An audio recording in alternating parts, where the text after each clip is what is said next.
પ્રસ્તુત છે પ્રાસંગિક વ્યાયામ પ્રવૃત્તિના પ્રણેતા. સંપાદન પરેશ મારુ. પઠન જાગૃતિ વકીલ. ગુજરાતમાં વ્યાયામ પ્રવૃત્તિના પ્રણેતા, સ્વતંત્રતા સેનાની અને સાહિત્યકાર એવા છોટુભાઈ પુરાણીનો જન્મ 13 જુલાઈ 1885ના રોજ તેમના મોસાળ ડાકોર ખાતે બાલકૃષ્ણ નરભેરામ પુરાણી અને પ્રસન્ન લક્ષ્મીને ત્યાં થયો હતો. તેમના માતા તેઓ માત્ર 2 વર્ષની વયના હતા ત્યારે મૃત્યુ પામ્યા હતા. તેમણે પ્રાથમિક શિક્ષણ ડાકોર ખાતે લીધું હતું. પછી તેઓ પિતા સાથે જામનગર ગયા અને ત્યાં મેટ્રિકની પરીક્ષા પાસ કરી. ત્યારબાદ અમદાવાદની ગુજરાત કોલેજમાં દાખલ થયા. ઇત્તર પ્રવૃત્તિઓમાં ઘેલું લાગવાને કારણે તેઓ ઇન્ટરમાં પાસ થઈ શક્યા ન હતા.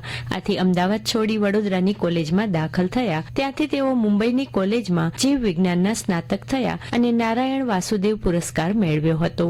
તેમના લગ્ન ઈસવીસન 1902માં નડિયાદમાં ચંચળ લક્ષ્મી સાથે થયા હતા. તેમના નાના ભાઈ અંબુભાઈ પુરાણી મહર્ષિ અરવિંદના અનુયાયી અને સ્વતંત્રતા સેનાની હતા.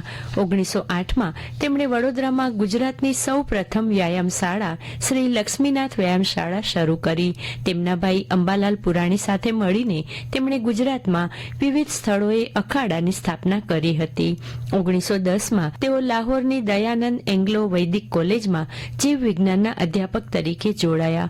આ દરમિયાન તેઓ પંજાબના ક્રાંતિકારીઓના સંપર્કમાં આવ્યા હતા. 1916માં તેઓ વડોદરા પરત આવ્યા. 1918માં તેમણે ભરૂચમાં કેળવણી મંડળની સ્થાપના કરી અને નાગરિકો માટે ઉદ્યોગ દ્વારા કેળવણીનો પ્રયોગ શરૂ કર્યો. તેઓ રમત દ્વારા કેળવણીના ચુસ્ત હિમાયતી હતા. 1937માં અમદાવાદમાં તેમણે કાંકરિયા તળાવ પાસે વ્યાયામ વિદ્યાલય શરૂ કરેલું. રાજપીપળામાં તેમણે સૌપ્રથમ વ્યાયામ દ્વારા સ્નાતક થવાનો અભ્યાસક્રમ ધરાવતી કોલેજની સ્થાપના કરી. તેમણે ભારતની સ્વતંત્રતાની ચળવળમાં સક્રિયપણે ભાગ લીધો હતો. 1908માં તેઓ ક્રાંતિકારીઓના સંગઠનમાં જોડાયા. ગાંધીજીના પ્રભાવ હેઠળ તેમણે 1930ની સવિનય કાનૂન ભંગની ચળવળમાં ભાગ લીધો અને કારાવાસમાં ગયા. 1940ના વ્યક્તિગત સત્યાગ્રહમાં તેમણે ભાગ લીધો અને 1942ની હિન્દ છોડો ચળવળમાં ભૂગર્ભમાં રહી વ્યાયામ પ્રવૃત્તિના યુવકોને માર્ગદર્શન આપીને ભાંગફોડની પ્રવૃત્તિની દોરવણી પણ કરી હતી. તેમણે બ્રિટિશ સરકાર સામે ચળવળ માટે રાજદ્રોહ નામની પત્રિકાનું સંચાલન કર્યું હતું. તેઓ સામાજિક સુધારણા, અસ્પૃશ્યતા નિવારણ, ગ્રામોદ્ધાર, કેળવણી, સમાજ સેવા જેવી સામાજિક પ્રવૃત્તિઓમાં જીવનભર સંકળાયેલા રહ્યા હતા. તેમણે વ્યાયામ પ્રવૃત્તિની સાથે સાહિત્ય સર્જન પણ કર્યું. એમના પુસ્તકો ઉષ્મા, આર્થિક દ્રષ્ટિએ વનસ્પતિ શાસ્ત્ર, મોન્ટેસરી શિક્ષણ પદ્ધતિ, ગુજરાતી વાચનમાળા, પ્રાકૃતિક ભૂગોળ, હિન્દનો પ્રાચીન ઇતિહાસ છે. તેમનું અવસાન 22 ડિસેમ્બર 1950ના રોજ મુંબઈ ખાતે થયું. વડોદરા ખાતે અકોટા વિસ્તારમાં આવેલ રમતગમતના મેદાનને શ્રી છોટુભાઈ પુરાણી પેવેલિયન નામકરણ કરવામાં આવેલ છે. રાજપીપળામાં તેમણે સ્થાપેલી કોલેજને તેમના અવસાન પછી છોટુભાઈ પુરાણી વ્યાયામ મહાવિદ્યાલય નામ અપાયું હતું.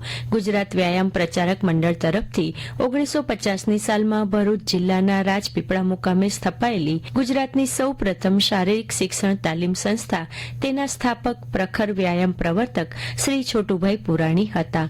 તેમનું અવસાન થતા તેમની પુણ્ય સ્મૃતિ રૂપે આ સંસ્થા સાથે તેમનું નામ જોડાયેલું છે.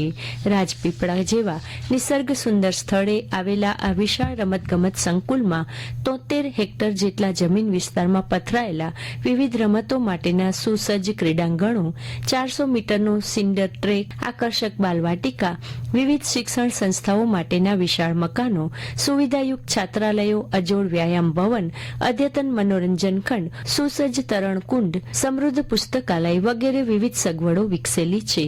ગુજરાતના સ્વાતંત્ર્ય સેનાની સાથે સાહિત્યકાર અને ખાસ વ્યાયામ પ્રવૃત્તિના પ્રણેતા શ્રી છોટુભાઈ પુરાણીને આજે તેમની જન્મ જયંતિએ શત શત વંદન.